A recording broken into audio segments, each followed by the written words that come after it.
Una buona serata, benvenuti anche a questa puntata di Gioventù Politica. Matteo Renzi è il nuovo premier italiano, il più giovane della storia. Ha fatto la sua prima uscita pubblica proprio in Veneto, è venuto a Treviso, è andato in una scuola, poi ha incontrato il mondo dell'imprenditoria, i sindaci del territorio. Un'uscita che sicuramente ha fatto piacere a un territorio, quello del nord-est, particolarmente sensibile e che peraltro non è presente nella squadra di governo di Matteo Renzi. Ce la farà il Premier a tener duro, a far fronte a tutti gli impegni e tutte le promesse che ha fatto in questi giorni? Ne parliamo questa sera a Gioventù Politica, dopo la sigla.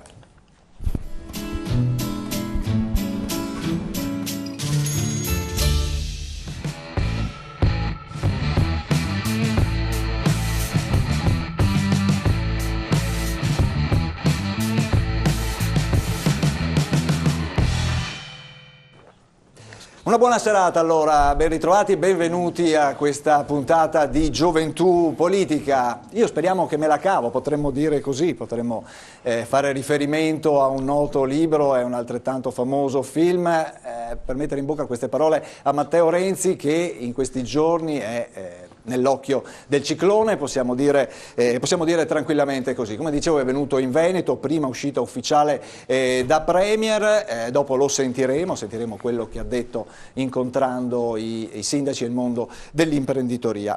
Ne parliamo assieme agli ospiti che abbiamo in studio. Questa sera sono veramente tanti, abbiamo tanti giovani, ve li presento immediatamente. Allora, dovrebbe arrivare Marco Schiesaro dei Popolari per l'Italia, che è fermo ad un passaggio a livello, ma abbiamo intanto Nicolò Vettorazzo della Lega Nord, grazie Nicolò di essere qua, Antonia Murgo del Movimento 5 Stelle, grazie anche a te di essere in studio, poi abbiamo Daniele Giuffrida del Partito Democratico, benvenuto, Cesare Chiurato del Nuovo Centrodestra, al suo fianco Andrea Sbettega, Fratelli d'Italia. Poi abbiamo anche una seconda fila di giovani che interverranno. Allora abbiamo Francesco Caberlotto di Forza Italia, e poi alla sua destra abbiamo Daniele Visentini e Nicolò Comis di Indipendenza Veneta, e invece tornando alla mia destra abbiamo anche in seconda fila Riccardo Russo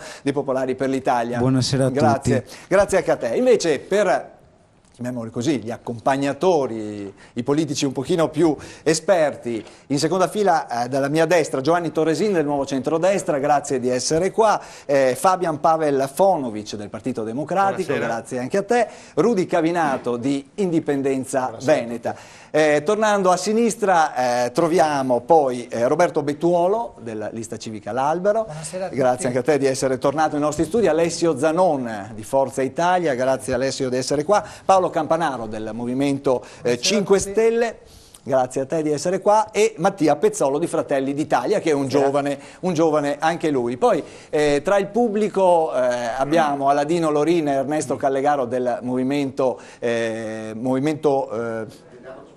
Comitato Popolare CP 580, e il nostro direttore responsabile Ermanno Casen. Grazie anche a te di essere qua. Ecco che è arrivato Marco Schiesaro, Popolari per l'Italia. Allora, il passaggio a livello ha creato qualche problema. 2014, passaggio a livello. Benissimo. Allora, iniziamo subito. Allora, io direi, iniziamo ascoltando le parole di Matteo Renzi ieri a Treviso. Dopo torniamo in studio e iniziamo a sentire come hanno valutato queste prime uscite del neo premier Fatalità proprio in Veneto. Sentiamo.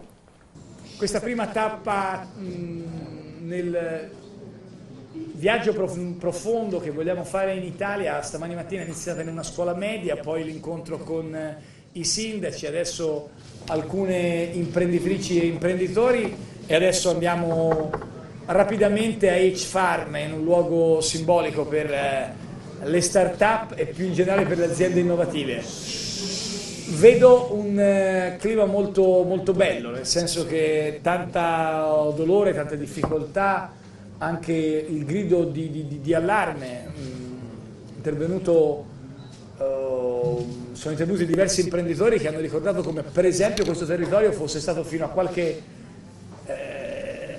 anno fa il luogo della piena occupazione e oggi le richieste di chi ha perso il posto di lavoro sono molto forti. Trovo però grande attesa, grande speranza, grande fiducia e quindi sono particolarmente consapevole del durissimo lavoro che dobbiamo fare.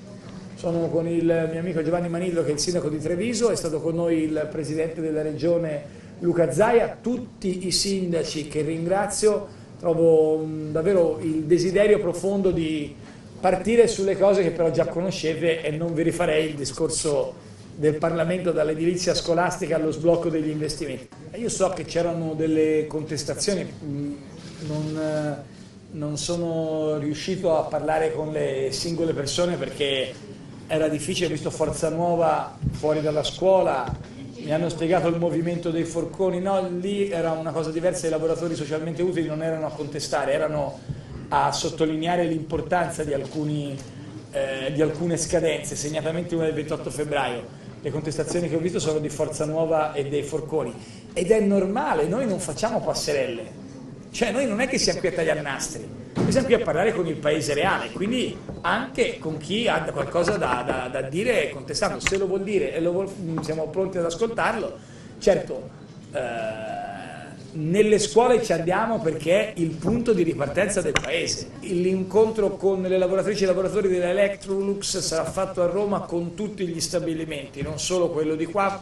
Sapete che l'avvertenza Electrolux è sul tavolo del governo ed è un'avvertenza che sento particolarmente forte, presente nell'elenco delle priorità che ho sul tappeto, che ho sul tavolo io personalmente. Bene, questa è allora una parte ovviamente dell'intervento di Matteo Renzi a Treviso. Nel frattempo ci hanno raggiunto anche i rappresentanti dei cittadini italiani con il presidio, c'è ancora il presidio all'Arcella? Certo, anzi ieri sera eravate anche a porta, no? È stato ieri sera. Benissimo, grazie allora a Angelo Spano e a tutti gli altri componenti che aderiscono a questo presidio. Dopo parleremo anche di voi, ma siamo qui per parlare di Matteo Renzi, di questa uscita in Veneto. Marco Schiesaro, allora, sei rimasto stupito che abbia scelto il Veneto come prima uscita ufficiale? Scusatemi intanto per la voce che ogni tanto mi tradisce. Allora, io non mi stupisco perché Matteo Renzi è un grande comunicatore e nonostante sia già a Palazzo Chigi continua a fare la propaganda elettorale, quindi quale terra può ospitare la propaganda elettorale di Matteo Renzi per quanto riguarda l'Electrolux, che è un tema che aveva in mano anche Zanonato e se è ancora oggi sul tavolo perché Zanonato non è stato in grado di risolverlo. Io sinceramente mi aspettavo, pensavo venisse a Padova, dico, a salutare l'amico Ivo Rossi, invece è andato a Treviso e forse ha fatto anche bene.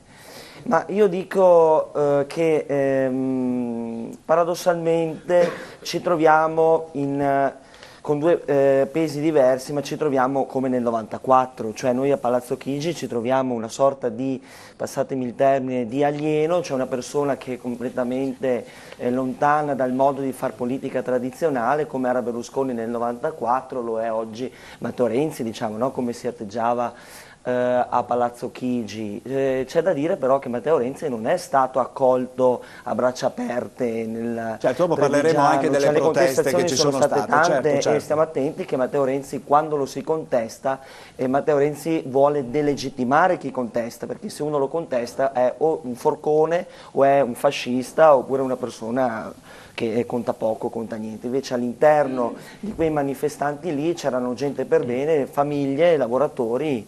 Certo. Ti fermo, Nicolò Vettorazzo. Beh, forse le proteste e le contestazioni potevano essere anche previste, no? In fin dei conti è andato in una città che per tanti anni è stata guida leghista, chiaramente non è andato proprio in un terreno favorevole. Tu come hai visto comunque questa prima visita? Guardi, io penso che le promesse di Renzi sono sicuramente allettanti. Ciò che poi contano, che vanno verificati ex post, sono i risultati finali. La pagella va consegnata a fine di un percorso scolastico, quindi staremo a vedere cosa lui effettivamente potrà fare. Visto e considerato che la maggioranza che lo sostiene è la stessa che appoggiava Letta, Quindi la matematica parte dal presupposto che anche invertendo l'ordine dei fattori il prodotto non cambia. Tu quindi condividi la chiave di lettura del presidente del Veneto Luca Zaia? Sì, assolutamente che ha detto... sì. Zaia infatti ha avuto anche il governatore Luca Zaia ha avuto la possibilità di consegnare un report con tutti i problemi del Paese e ha sottolineato che se tutte le regioni applicassero i parametri di virtuosità e efficienza adottati dalla Regione Veneto avremo un risparmio di oltre 30 miliardi di euro. Certo. Antonia Murgo, voi Movimento 5 Stelle ovviamente non vedete di buon occhio questo governo di Matteo Renzi, però forse il fatto che Renzi sia venuto in Veneto è un segnale perché, come tanti lo hanno interpretato, se c'è una ripartenza dell'economia, l'economia riparte dal Veneto. Ma Renzi è un déjà vu, è un già visto, è un vuoto a rendere, perché è vero. Noi non abbiamo bisogno di aspettare alla fine per vedere i risultati. Noi sappiamo che lui è già partito col piede sbagliato, perché chi parte col piede giusto è qualcuno fuori dalle logiche della politica. Perché non è passato per le urne? Appunto, è un fatto talmente eclatante, talmente antidemocratico, talmente fuori da qualsiasi norma che regola una democrazia, una repubblica quale quella italiana, che noi dovremmo bocciarlo seduta stante, non avremmo dovuto neanche farlo entrare, perché il cittadino italiano si sente ancora una volta tradito da un vecchio modo di fare politica. E allora abbiamo avuto un Berlusconi che ci diceva: questa è l'azienda Italia, sì, che gli italiani sono andati a letto la sera che erano dei cittadini e si sono svegliati la mattina che erano degli operai. Adesso arriva l'ennesimo fantapolitico, che è questo signore qui, giovane, rampante, che dà l'idea di voler cambiare la politica, ma solo esteriormente. Si mette il giubbotto, gioca, guarda... Beh, ma è un sindaco comunque, Ma sicuramente, però adesso non lo è più. Noi certo, lo cogliamo certo. nel momento Beh, in ma cui... fino ad oggi comunque ha fatto il sindaco. Sì, certo, ma non stai in Parlamento guardando il tuo cellulare come i ragazzini a scuola. Ascolti, quando qualcuno interviene, lo ascolti attentamente, è un segnale. Può sembrare una facezia, ma non lo è, perché quando un personaggio come lui, politico, assume un ruolo istituzionale, una carica di questo tipo, ha degli obblighi anche formali da rispettare, non solo sostanziali. Noi però sappiamo che sostanzialmente non ha assolutamente nulla da offrire e nulla da proporre. Ecco,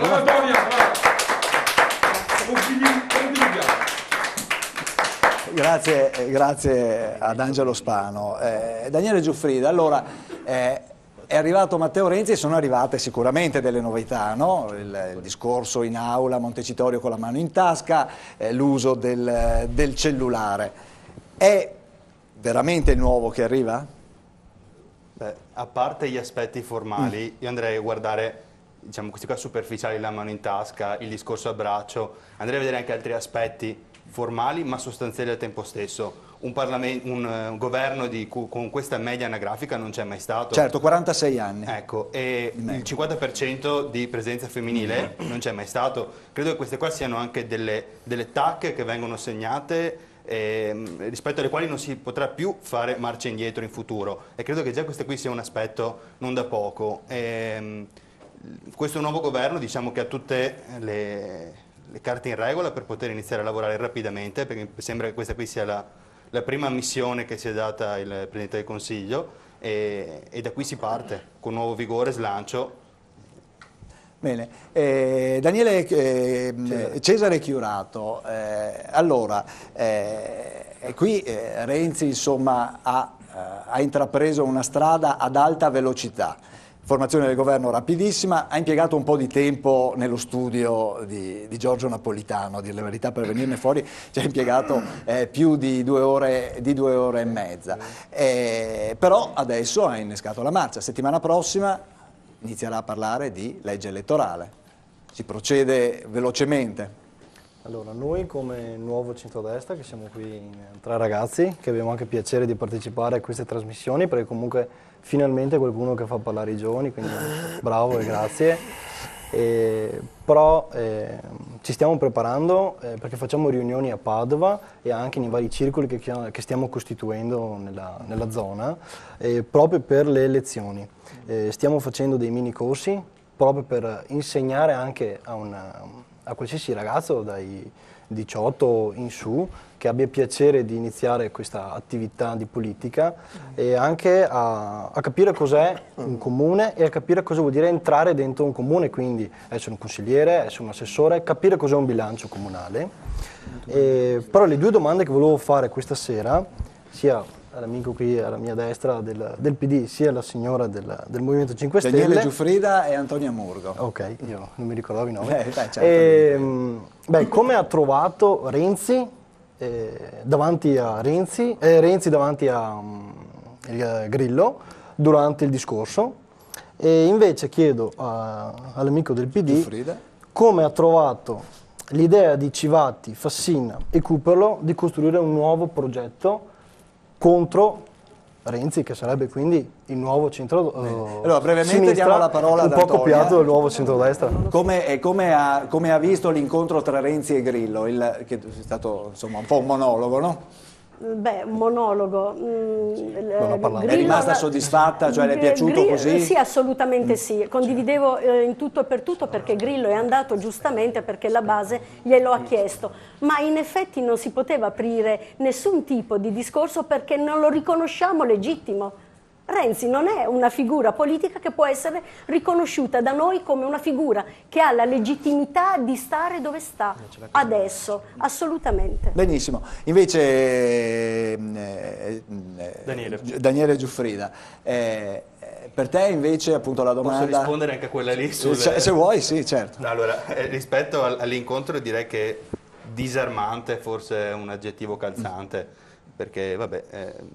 Invece i mal di pancia intestini che ci stanno manifestando in questi giorni all'interno del PD? Più che mal di pancia direi che il dialogo, il confronto all'interno del partito che da sempre esistono sono espressione democratica, espressione di quel partito democratico, quell'aggettivo che abbiamo reale. Da noi ci può essere un dibattito, un dialogo, vediamo che in altri partiti, in movimenti così non è, basta che ti permetti di dire qualcosa che non piace al capo e vai a casa, mi pare anche senza passare dal via. Però Cesare, tu non hai risposto alla mia domanda, invece voi, nuovo centrodestra, siete nel governo. Sì, ci siamo. No, dobbiamo dimenticarlo. Sì. Allora, ci siamo con Renzi... 3 ministri, ci siamo perché secondo me ci sono delle persone valide, già scelte anche dal governo di Silvio Berlusconi. Sono state delle persone scelte, tipo il nostro leader che è Angelino Alfano, è stato scelto proprio perché era una persona valida e quello era il suo posto. Da Renzi è stato rinconfermato, quindi crediamo che anche Renzi creda quindi anche nel nuovo centrodestra, proprio perché per rispondere anche al Movimento 5 Stelle adesso c'è questo governo, adesso dobbiamo lavorare, non possiamo continuare a dire torniamo al voto, bisogna fare qualcosa per l'Italia. Bene, adesso ci siamo, facciamo qualcosa. Renzi è venuto nel nord-est, come diceva anche l'amico del Popolo della Libertà. Popolari. Popolari della Libertà, perché non esiste più Popolo della Libertà. Perché non è andato a Padova? È una domanda che mi sono fatto anch'io sinceramente, visto che abbiamo il ministro Zanonato che non c'è più. E perché non ha aiutato Ivo Rossi? Si vergognava. Andrea Sbezzi, allora voi Fratelli d'Italia siete ovviamente all'opposizione, però per molti il governo Renzi è l'ultima spiaggia. Dopo cosa succederebbe? Se fallisce Renzi, cosa succede? Se fallisce Renzi, l'hanno già detto, fallisce anche l'Italia.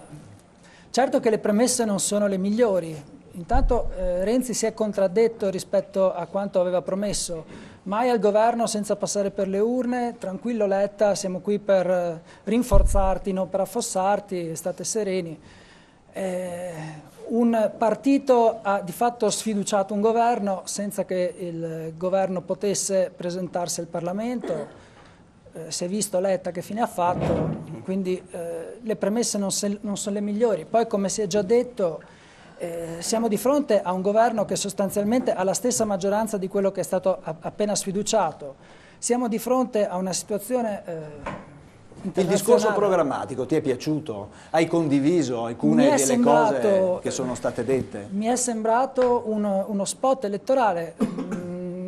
Renzi non ha spiegato come intende realizzare tutti quei bellissimi sogni che ha proposto agli italiani, ha parlato di riduzione del cuneo fiscale, ha parlato di sblocco dei pagamenti ai crediti d'impresa, però ricordiamoci che abbiamo dei vincoli europei da rispettare. Fino adesso i governi che si sono succeduti hanno aumentato la pressione fiscale, strozzando le imprese, hanno seguito pur una andando linea. comunque a Palazzo Chigi, tutti quanti dicendo riduciamo le tasse, quindi non hanno mai mantenuto le promesse. Francesco Caberlotto, oggi Renzi ha avuto anche il benestare del Fondo Monetario Internazionale, ha detto bene le cose che sono state dette durante appunto nel corso del discorso programmatico. Allora, un discorso programmatico è un discorso... Anche voi insomma avete... Allora, non andate a braccetto, non andiamo a braccetto, ci sono delle divergenze, ci sono anche delle convergenze in materia di riforme.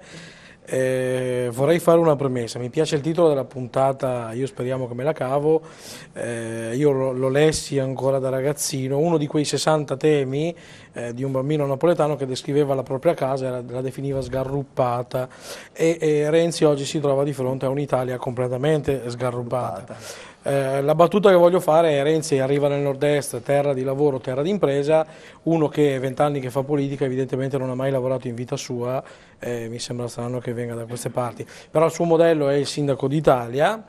E quindi giustamente come emblema è venuto a salutare Manildo a Treviso. Se poi i suoi modelli di riferimento sono Ivo Rossi, Giorgio Orsoni e Manildo, ben venga i modelli del sindaco d'Italia o Marino giù a Roma, che oggi è su tutte le cronache. Questo per lanciare un po' la polemica. Per quel che riguarda le riforme staremo a vedere. È chiaro che è necessario fare delle riforme importanti, che sono anzitutto la riforma elettorale, la riforma sulla giustizia e la riforma per quel che riguarda la gestione delle imprese. Le forze politiche devono collaborare tra loro in questo momento? Allora, in questo momento è brutto dire, perché evidentemente non è del nostro partito, però bisogna convergere tutti assieme appassionatamente sulla risoluzione dei problemi, mettendo da parte inutili polemiche come stanno facendo i 5 Stelle. Siamo tutti d'accordo che non sia stato eletto e questo dà fastidio a tutti, però andiamolo a dire a quell'imprenditore che di recente si è suicidato perché non aveva i soldi per pagare i dipendenti, andiamolo a dire ai ragazzi là che stanno manifestando fino a notte fonda perché stanno parlando di lavoro, non stanno parlando di null'altro, hanno il diritto e hanno voglia di lavorare, andate a dirglielo loro. Evidentemente non è importante questo, adesso è importante ristabilire la crescita e fare. Daniele Visentina, il microfono. Sì, Indipendenza Veneta, voi ieri avete manifestato a Treviso, avete protestato oppure no? No, ieri, a parte che ringrazio di essere qua, è la prima volta che vengo ospitato in televisione e ringrazio della presenza, ringrazio lo spazio che viene dato anche a Indipendenza Veneta. Ieri ho seguito purtroppo solamente tramite i siti internet, Euroreporter, tutti dei video fatti un attimino dalle persone che erano presenti. Ho visto diverse scene contrastanti su Renzi, gente che applaudiva, gente che gli urlava dietro, naturalmente c'era anche chi faceva insulti pesantissimi a Renzi, però queste cose sono cose probabilmente anche un po' strumentalizzate che a noi interessano anche un pochino poco. Quello che a me interessa soprattutto dire è che sicuramente lo Stato italiano è ormai irriformabile. L'ultimo governo Letta ha proposto 429 emendamenti, dei quali solamente 45 hanno trovato attuazione. Cosa vuol dire? Che passando di tecnico in tecnico, di politico-tecnico, che è una cosa vergognosa, perché non esiste al mondo un paese che si definisce democratico, con persone elette che definiscono democratiche, che non danno la possibilità di eleggere il loro primo ministro, è una cosa vergognosa. L'Italia ormai è in metastasi, non è se fallisce Renzi, come è stato detto qui prima, fallisce l'Italia è già fallita, perché uno Stato che non è in grado di pagare gli interessi che sviluppa il proprio debito è uno Stato tecnicamente fallito. Succede un'azienda che non è in grado di pagare non gli interessi, ma gli interessi sul debito, è tecnicamente fallito. Quindi Renzi sicuramente ha già la strada per il fallimento, perché non c'è, è come cercare di rianimare un cadavere, non può essere rianimato. Lo Stato italiano è fallito, noi proponiamo appunto l'indipendenza del Veneto e siamo qui anche magari, se possiamo dire due parole, ci è stato chiesto di non monopolizzare la discussione sull'indipendenza perché giustamente bisogna parlare del tema che è Renzi, però sicuramente portare a conoscenza chi ascolta, che sicuramente interessa sapere che c'è un'alternativa all'Italia, al fallimento italiano, che è l'indipendenza del Veneto. Dopo parleremo perché c'è la Lega, mi pare che questo fine settimana farà una raccolta Sì, di una firme, raccolta firme giusto? a favore. Ne parleremo dopo in chiusura di trasmissione. La regia mi chiama alla pubblicità, però io volevo dare la parola anche a Riccardo Russo dei Popolari per l'Italia, che è in seconda fila. Se brevemente mi fai una considerazione tua, come hai visto Renzi, e se condividi quello che è stato detto nei suoi discorsi programmatici. Sì, intanto ti ringrazio per avermi dato spazio anche questa sera. E niente, Siete qua apposta per parlare, tutti sì, quanti.